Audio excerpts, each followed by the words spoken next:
Well, hello, everyone, and thank you for joining us for the next of our Jesus Cares volunteer webinars. This is the first of the webinars where we are addressing topics that the volunteers stated on our recent survey that they would like to see. So we're talking about introducing Jesus Cares to group homes in the local special needs community.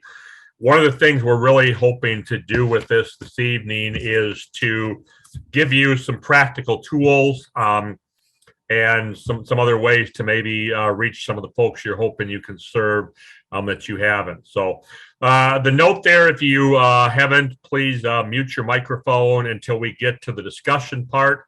This webinar is being recorded so that those who can't necessarily attend it can watch it later on. There will be a link made available hopefully by tomorrow morning for the webinar. So let's go on ahead and begin with prayer, and then we'll get into the webinar itself. Dear Jesus, as we gather together, we thank you for the tremendous privilege that you give us. Lord, you don't need anything that we do, but you give us the privilege of serving, especially, Lord, with the work that we all do together with Jesus Cares Ministry.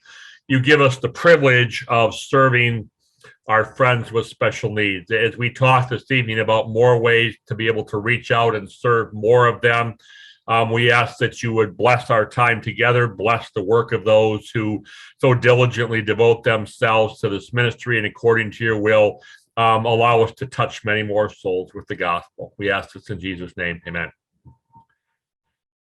Introduction. So this one does not have any guest panelists. Pastor Feldhus and I are going to lead through this, since this is basically a learning session, introducing you to some tools that maybe you're aware of, maybe you are not. The three objectives: understand the process to locate group homes in your area, learn about tools in the process for connecting with those group homes, and then perhaps additional ways to connect your local JCM to the local special needs community.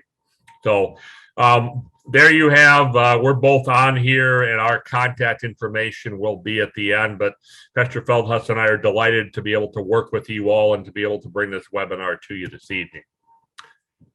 So maybe you are not aware that every state, and it's maybe a little bit of a different way, the State Department of Human Services website has a place that you can go to find a list of group homes in your area. The visual on the right-hand side here is from the State of Wisconsin DHS website. If you do not have the link, or if you want the link for your particular state, please contact your JCM consultant, and we will be happy to give you that link, even if you want us to walk through with you how this exactly works. Just notice some of the things on here. You can select county, you can select city, you can select distance that you want to go, and you can talk about the various provider types.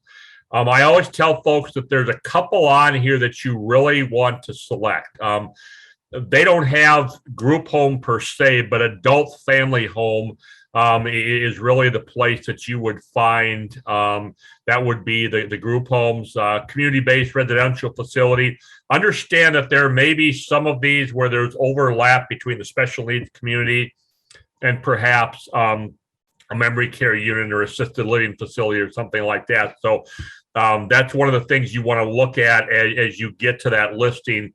What exactly type of population is that facility serving? So we talked about determining the radius, and you may need to widen that out a little bit. I had an opportunity earlier this week to work with a congregation that's looking at beginning a Jesus Cares program, and I had done a search just within their community, and we found nothing. And then I met with the pastor, and we expanded the search out. And I said, okay, you tell me the neighboring communities that your congregation touches. And we did that, and all of a sudden we started finding some of the facilities. So And as we talked about, you want to narrow it to adult family homes. The other one that you see clicked here, ICF, IID, that might be another one to select. You can sort of determine that as you look at it. And then you're going to be able to get that list. And I'm going to say something, it'll be repeated several times as we go through this. This is, and Pastor Feldhus is going to get into it more in a minute. This is not something where you get it and just make a phone call or send an email. We have seen that the best way to do it is face-to-face contact. I'll get to that more in a minute and let Pastor Feldhus talk about that. But what I often tell programs is find the individual that in your program who has the time and the availability to go out during the day and go and make these contacts. That's going to be the best way to be able to do it. So that's how you find the group homes. Now we're going to move into visiting and connecting with the group homes.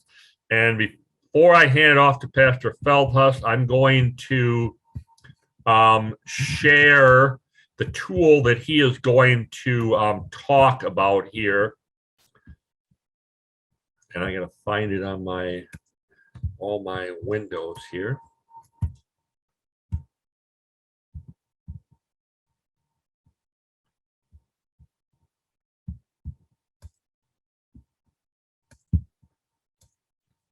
So there is on the JCM website in a thing called the toolbox is this group home survey. So I'll hand it over to Pastor Feldhus and let him talk about how to use the survey, and then we'll jump back into the PowerPoint.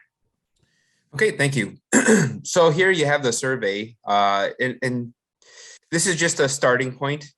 Maybe you'll come up with some own questions of your own, but a lot of times people just don't know where to start. And this is just a tool to help you at least get the conversation going.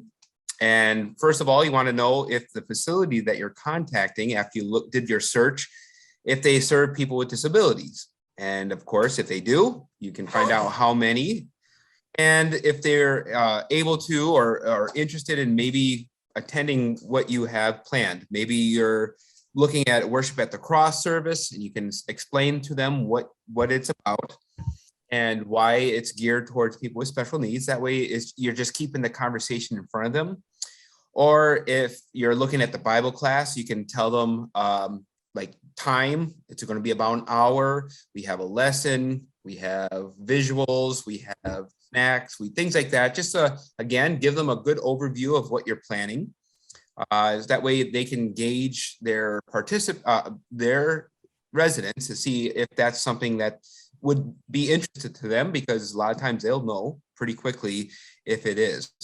And they can also tell you pretty much right away if this would be something that they would be able to come to. So they would be able to talk to you about transportation, staffing issues. Of course, that's been the big thing that a lot of our programs are now dealing with.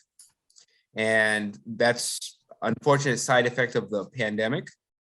And we're still dealing with that. A lot of our homes are still shut down, and some of them are just dealing with shortage of staff. It has been a hard hit area, and you'll hear that quite often when you communicate with them. But again, we're just looking at ways we can help them out, and this is one of those tools that we have. And don't be afraid to look throughout the toolkit that we have online. Look throughout, we have all kinds of things in there that might help you in getting things going and started. Then you also want to make sure you find out what works best for them. This is one of those weird things that we do as believers. We're willing to maybe go against what we would like to do in favor of what they would like to do. And we want to make sure we want to make them very comfortable with coming to our facilities at a time that fits their schedule and fits their residents, really, because some residents do better during the day, some do better at night. So just keeping yourself open to their schedule will be a huge impact, and it will show them that you do care and you really want to work around them.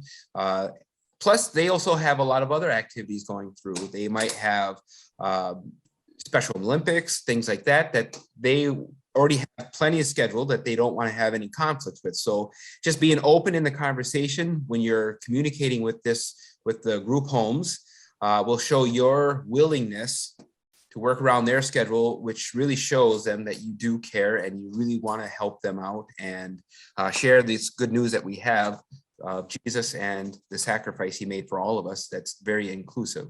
So these are just, again, just some ways to help you just initiate the conversation. And a lot of times the conversations will go maybe away. Maybe some of them are afraid that you might be trying to steal their sheep, or maybe they're connected to another church. Just reassure them that you're not trying to steal anyone. You're just trying to share the good news, and with no strings attached. This is free, just like Christ died for all of us, no strings attached. We want to just keep this open and let them know that this is just a unique way for learning more about Christ and what he came to do for us. Being very open about that. We always remind ourselves as believers, what's our goal? It's not to pad our pews. It is to bring them to Christ and his Big C church.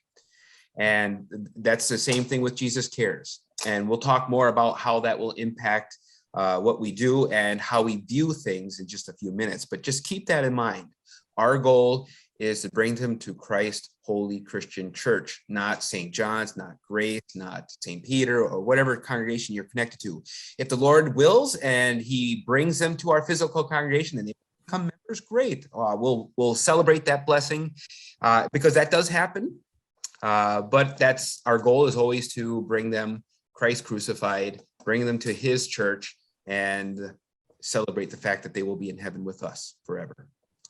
So if you're having a hard time finding this group home survey, just either contact Pastor Feldhus or myself, whoever's your JCM consultant, and we would be happy to do that. Pastor Feldhus, why don't you, in connection with this, talk about what you found with the recent Jesus Cares program that you started, about how you have to not only work with the group home, but you have to work with the guardians of all the people that are at that particular group home. Yep. So one of the things that we are finding, that transportation to our churches for Jesus Cares has been becoming a problem. They just don't have the workforce to be able to bring them. And so some of our programs are finding interesting ways to identify ways that we can work around this. And so one of the blessings that came out of the pandemic is the fact that we did some online things, and we also did deliveries to the group homes. And so some of our programs are inviting them to come to the physical program at the church, and those who can come, that we have the program, but they recognize there's an opportunity to go and also continue to do home visits and bring things to them, whether it's one of our physical DVDs or maybe the lesson and crafts and snacks, and you bring it and deliver it. What that shows is, again, you care for them, that you're willing to take time out of your schedule and go to them because this means that much to you and to them. And so that's one way some of our programs are dealing with this kind of this struggle. Another unique thing is, maybe when you're talking to the group homes, a lot of times the family members and maybe the family members of the people in the residence, they want some spiritual care. And so maybe suggesting to the group homes that maybe contacting their guardians or their family members, who are probably their guardians still, and asking if they are willing to come and transport their loved one to the program. So that will help in two ways. You will show that you care for the resident, that you're looking for opportunities. Maybe you're not able to do it because of liability issues. Your church is not allowed to do it, but guardians are free to take their loved ones out of the residence to outings. And maybe one of those outings can be Jesus Cares. And so right now we have our program at Andover looking at those options and maybe communicating with the group homes that perhaps we can ask the guardians who are maybe interested in their spiritual care of their loved one to pick them up and bring them to the program. So just looking for out of the box ways to get around this hurdle. And will it work? I don't know. That's the best part. We get to try it. If we fail, we just say, well, we learned something and we try something new and we try something else. Whatever we're doing, we're just going to keep on trying because they mean that much, not only to Christ, but to us as well. We want to make sure we open up every opportunity and see wherever else we can do to share this wonderful message of Jesus with our friends. And if that means going out on a box and going some interesting routes, then so be it. But being that flexible, and that's sometimes hard for us. I understand that, but it is really important for us to think of other ways we can do the work that the Lord has called us to do. I think about all the unique ways the apostles were challenged with their message, and yet they weren't outside the box. I think of Paul going to the synagogue is the first part, but then when he was rejected in the synagogue, he went down to the river, he went to wherever else the Gentiles met, and he just went at it, and the Lord blessed his message. He'll do the same for us, even if we have to go a little bit out of our comfort zone and bring the message to them or suggest unique ways of doing it. It is important for us to remember that our goal is to bring Christ to them in any way we can. Pastor Feldhus, thank you for that insight. It's just, we talk all the time. Just when we think we've learned everything, there's always another new little insight that you might be able to learn, and we're happy to share those. We're going to have an opportunity, a couple minutes. If there's any insights that anybody else has learned, we can have that conversation. Just one more thing I want to stress, and you see this slide sort of talks about everything that Pastor Feldhus talked about. But point number 3 there, who is your point of contact as you go to these facilities? It's the activity director. Understand that the activity director more than likely will be very happy to see you, because this is one more activity for their residents. It's one less activity that they have to plan. So what you're going to want to do is find a time that you can meet face-to-face with the activity director. And then like we talked about earlier, interest level, day and time preference. And I thought Pastor Feldhus said it so well. It's not what serves us. We're looking to do what serves those whom we're talking about. And then transportation. Do they have a van? Do we need to do what Pastor Feldhus talked about, where perhaps we ask the family members or the guardian to do transportation? We have several unique ones where the volunteers can actually use vehicles from some sort of a local organization, but understand that is the rare exception to the rule when you understand liability and everything else a lot of times. So, and as always, if you want to work with either of us as your JCM consultant to sort of talk about how might this look at your local program, we would be more than happy to do that. So, notice the statistics at the top there, and I think this is an important thing. While the specific request for this webinar was connecting to the local group homes, understand that if you are only focusing on group homes, you're only going to be hitting about 20% of the special needs population in your community. 80% more than likely still live with mom and dad or some family member. And so you need to find a way, how am I going to hit that other 80%? I think that's something to keep in mind. It's great to start with the group homes or whatever facility might be in your community. And to that point, the first box there, the last JCM webinar that we did last fall talked about connecting with the local special needs community. You can go to the JCM YouTube page. If you need help finding that, contact either of us, and we'd be happy to get you the link to that YouTube page. But we had a whole webinar on realizing that we need to get beyond the group homes and how are other ways to do it.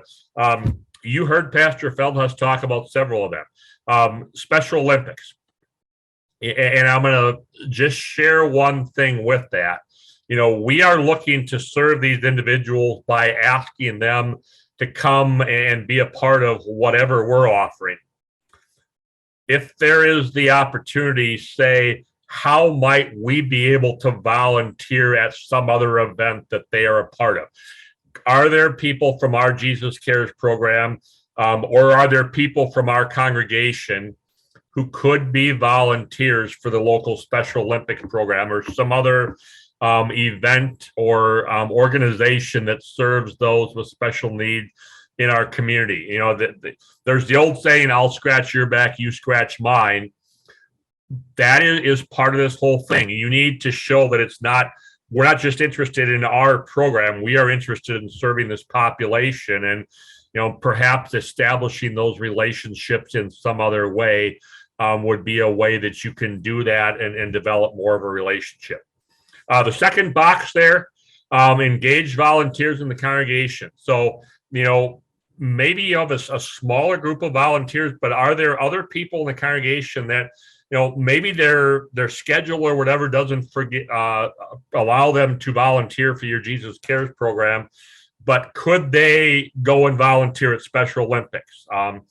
Do you have perhaps special ed teachers from the local public schools that can somehow do this? And Pastor Feldhus and I will both tell you that's a very fine line. Some places they're going to allow you to do that. Some places they're going to invoke the old, well, that's a separation of church and state, so we can't let you do that type of thing. But there are creative ways to do that. I can't stress the last box enough. Ask God to bless it, and then patiently work the plan. It is not going to happen overnight. Perhaps you saw about a month or so ago, we had an article featuring one of our newer Jesus Cares programs down in Florida. And what I liked about that article is how the lead volunteer talked about the fact that they didn't just email, but they found the contact, and then they kept on contacting by email, by phone, and some of the things that were talked about earlier. They kept asking the local facility, what day and time serves you best? When some of the facilities couldn't make the first program, what did they do? They followed up and they said, hey, this is our date and time for next month. And lo and behold, they got 2 more facilities that came and attended the next time. So that patiently working the plan, I don't think that either of us can stress that enough. That I say all the time, one of my favorite sayings about Jesus Cares is that it's a perfect example of wherever 2 or 3 are gathered. Maybe you only get 2 or 3 or 4 to start with, but you all know our friends with special needs well enough that when they get excited about it, they're going to invite their friends, they're going to share them, and then that 2 or 3 or 4 becomes 6 or 7 or 8, that type of thing, and understand that maybe there's one time where they can't come or something like that, but just patiently work the plan and know that you are serving the people that God put in front of you. Pastor Feldhus, anything else you want to add as far as this connecting to the local special needs community? Sure. Yeah, and I want to double up on that. And also remember, when you do the work of the Lord, it's not about the results. The results are always in God's hands, not ours. And that's something that's hard for us, even as regular congregations. We're so fixated on the outward outcome that we forget that the message being proclaimed, and even if it's to one, it's worth it. Think of Philip and to the Ethiopian eunuch. It was just one person, but what did the Spirit do? Go and talk to that one person, because you never know what impact that might have when that one person goes out. And like Pastor Gaertner said, our friends with special needs just love to talk. They're not bashful. And think about when you are out volunteering in the community, in the special needs community, and they see you, what are they going to do? They're going to run up to you and they're going to celebrate and talk about Jesus Cares with you. And they're going to be friends that they're maybe in Special Olympics that are right there with them, hearing about this and getting excited that they want to join this too. And you just never know where the Lord might take it. So never look at things as, oh, it's not working. Well, it's may not go in the way we think it should, but the Lord will work behind it. And if we have to maybe change our plan to a different day, or maybe go from Bible study to worship, that's okay too. We're still doing the work the Lord has called us to do, and that is to proclaim his son to those he's given to our care. So never look at things as, that's a hard thing I know for us to do, but especially as a pastor, it's hard for me to remember that it's not the outward physical evidence that we see. It's being faithful to his word, being faithful to the people that God has called us to reach out to, and just keep proclaiming and do whatever we can. Being patient, because it's on God's time, not our time, and he will bless it. And we can be confident of. He will bless the message. What does he say in Isaiah? My word will never go out to me empty. It will always accomplish what I desire. Thank you. So here's just a review.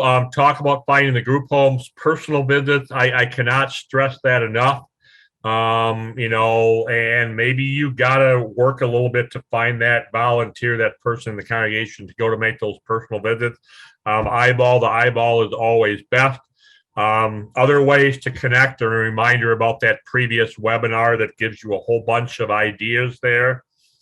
Work the plan, and like Pastor Feldhus said, trust that God will bless it. In the bar at the bottom, a reminder, if you have not yet seen or used the Jesus Cares Handbook, you can also download that. And again, if you need help finding that, contact either of us, and we would be happy to get that to you. That has some other tools and resources and ideas to maybe help you with this whole thing, as far as finding other ways to reach out and connect with the local special needs community and that type of thing. So here's the time where, if anybody else has anything, first of all, are there any questions that any of the folks on the webinar have about anything that has been talked about?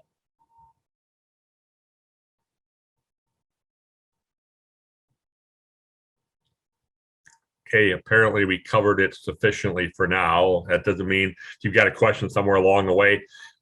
Anything else that anybody on here has found that has helped you reach out to the group homes in your community, the local special needs community? Any other little ways that you found to connect to either of those entities to get more people for your Jesus Cares program? Anything that anybody is willing to share? You're all go ahead. I'm sorry. Sure. Jill Kirk from the Jesus Cares in Bemidji at St. Mark. We recently had a donation, and we decided to make new t-shirts, and we added to that it was from one of your former suggestions to do something nice for the group home staff. So we just went out there and started making phone calls and asking who would like a t-shirt and who works in your home. And then we had to kind of follow up actually quite a number of phone calls, because not everybody evidently knows everyone else. If it's some of the group homes seem to have 6 to 8 staff that come and go. And then we do deliveries, like Pastor Feldhus had mentioned, to some of our group homes. So the same thing, I followed up at the door and asked if anyone would like a t-shirt. We had some people that would decline, but we have about half of the t-shirts are going to the participants and half of them are going to their staff, which gave us a lot of visibility. It didn't necessarily bring more people out to church, kind of like you had mentioned, but now when I go to the door, you're more likely to get a reception.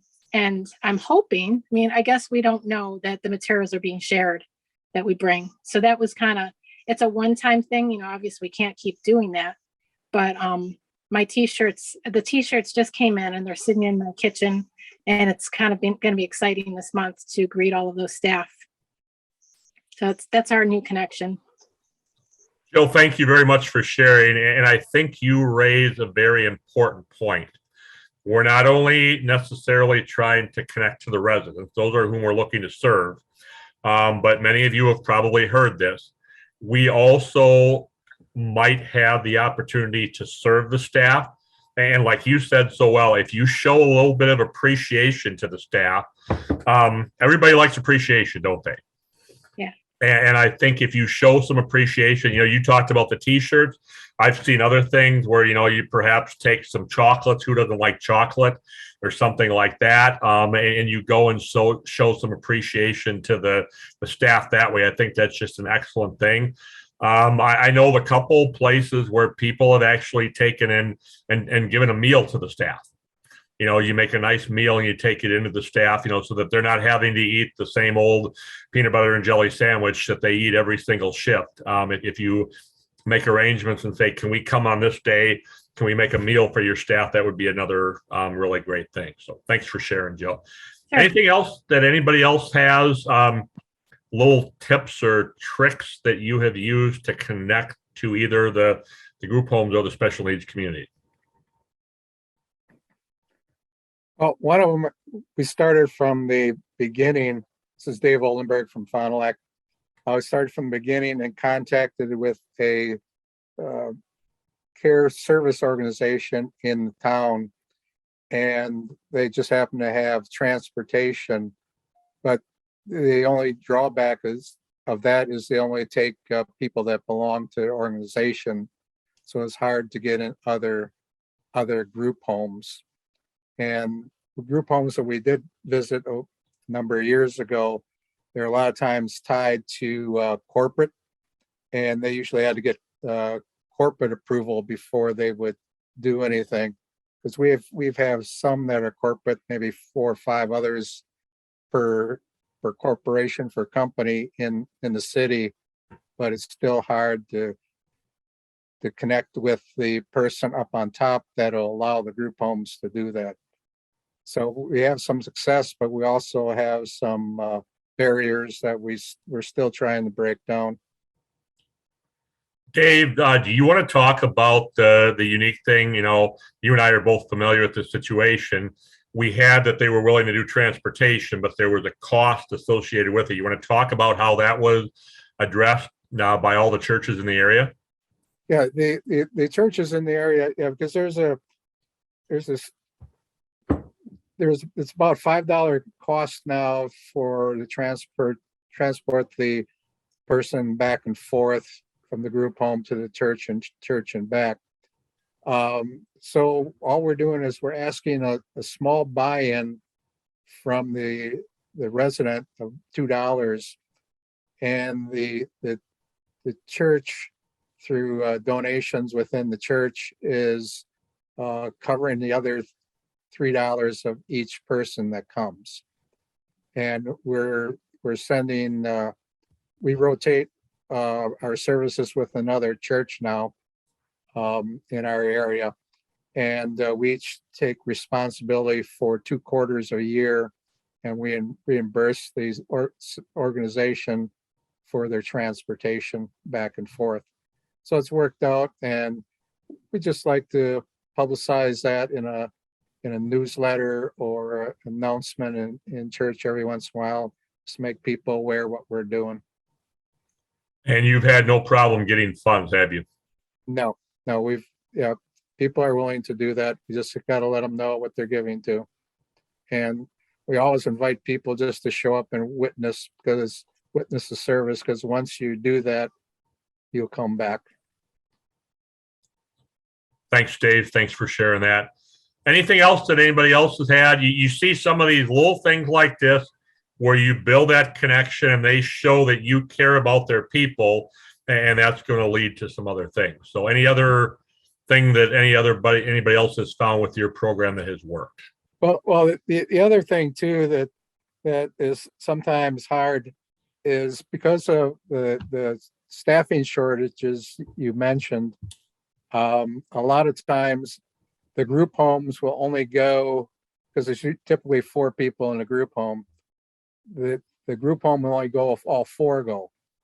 Otherwise, they only have 1 staff, so either everybody goes or everybody stays home, and that's the problem. Just by law, they have to have somebody there as part of the contract to oversee people under their care. So it's hard to work around. Yeah, and as long as we're talking about that, I will mention, we talked about the Jesus Cares YouTube channel earlier. In addition to all of these webinar videos being on there, if you're not aware of it, we have a whole listing of pre-recorded Worship of the Cross services. If you see the latest article on the Jesus Cares website and also on the Facebook page, it's a really neat story about how a program out in California, the pastor that had been working with the Jesus Cares program left, and their other pastor was just really busy, and so this program started using these videos and meeting online. So that's another way that you can serve these people. Like we've talked about, if transportation's an issue, Jill talked about visiting the group homes and doing drop-off things. Say, hey, would we be able to help you get connected to these services and serve people that way? So there's just all sorts of different things to be able to do. So I have 2 questions. Okay, with the group homes I can't go, I think that's a great idea to be able to do that and get connected. You just have to do it, knocking on the doors. Are you interested in? Because I know, talking to group home leaders, they're always looking for something for the residents to do. And if they can have a certain amount of nights per week that they view these, I think that would be good, because they're always looking for something to do and entertain them other than just sort of sitting around. The other thing I was interested in too, I'm aware of the 20/80 rule for people still living with their parents. I guess how has others found a way to connect with those folks? Because we really don't know who they are. We had some success with that, and I have to say it's through the students themselves, because they do Special Olympics and other events. Like some of our students go to a supported workshop like the DAC. They'll tell their friends, and then suddenly I'll get a phone call from somebody in the community that says, hey, there's this person. I think we've had it happen about 4 or 5 times in the last year. Well, full year, not just since January. That, I don't know, maybe just for us, it's just encouraging people, hey, bring your friends out. good point. I'll offer one other one is each county normally has some sort of an agency that helps coordinate services. And again, asking, finding that county agency, again, building a relationship. And I will tell you from experience, sometimes that goes well, and sometimes they are not willing to work with us at all. But if you find a county agency that recognizes, and one of the things you can invoke is the fact that the large national organizations that advocate for our friends with special needs are realizing that the access to spiritual services is something that those whom they serve need. And you can say, this is a void that we're looking to fill. Can you help us connect with those folks? And a lot of times they'll have some sort of a electronic bulletin board or a Facebook page or something where you can put stuff out there. So, the old saying, the shotgun approach, there is no silver bullet that's going to make this happen. I think there's been some very good things shared here as far as different ways. Anything else that anybody else has as far as ways that you have connected with that 80%? You can also go to your local town and let them know what you're planning on doing. And perhaps you just never know who in the city hall or in the common area that the traffic, you might be able to put some things up and just say this, get the word out to all the individuals in home. That has worked, I know, for a few of our programs where they just went and just discussed it amongst the community itself. And just there's lots of bulletin boards and things like that, especially in the high traffic areas going into our government buildings that are specific for people with special needs. And they'll see these things and you just never know who's going to pick up a tab. You know, sometimes you see those little tabs where you can rip off and say, this is for Jesus Cares, and maybe have an explanation of what about, and then your phone number, and they can rip off the tab and they can take it home with them. Just looking for those ways. And a lot of times when you're doing a Jesus Cares for your congregation, there's a parent with a child with special needs. So don't be afraid to come up to them and ask them, maybe they have some online groups, Facebook. Maybe they're in a parents group. You just never know. Don't be afraid to ask them their opinion and how to reach that 80%, because they'd be happy to point you in a direction, maybe even help out. I know the time for parents with children with special needs are limited, but they want nothing more than to help out children that have those same challenges as their children. So talk to them. Maybe there's Facebook group, maybe there's a mom's group that they get together for encouragement, but that might be an avenue to look at as well. Any other thoughts from any of the other participants online on ways you've connected with the local community, either the group homes or trying to reach that 80%? I will agree it's not an easy thing, but you just got to keep on working at it. I know that some areas have game nights so that the kids can get out of the house and enjoy each other's company in a loose, fun way. That's one thing that I found. And maybe volunteering there or something like that is what you're saying? Yeah, I could do that. Absolutely. That's a great idea. I'll share along that line. I'll share another one, and this has been a neat thing that some of our Jesus Cares programs have done. Does your community have a St. Patrick's Day parade, a Memorial Day parade, a 4th of July parade, a Christmas parade? Put together a float that has your Jesus Cares program, and see how many of your Jesus Cares participants can you get on there. I remember very vividly, I saw one of those, and one of the Jesus Cares participants on the float saw me in the crowd, and it's just a really neat connection type of thing. So that you've got something like that where, again, there's how many other entities in the parade. Might take a little bit extra work to do something like that, but having a float with your Jesus Cares program that's another visibility thing to show that you're a part of the community. Some very great thoughts. Anything else anybody has? Okay, so the last thing there, and this is really what can you take away from this? The good thing, like we said earlier, is the webinar is recorded. If you are having a problem finding the link, contact either Pastor Feldhus or myself, and we'd be glad to get it to you. But, might this be something where you can get your volunteers together, send it out to them individually, get them together and have a volunteer meeting and talk about it, and just discuss, okay, what might be something else that we can do? We'll say it again, there is no silver bullet. You're not going to grow your Jesus Cares program by 20 people with all of a sudden one thing here, but just all sorts of different things to think about and perhaps try. So you see in the middle of the page there, if you want to put it on your calendar, the next webinar, and again, this is a topic that was requested from the volunteer survey. Step-by-step hosting a JCM Bible class. We're going to walk you through a bunch of different resources and tools.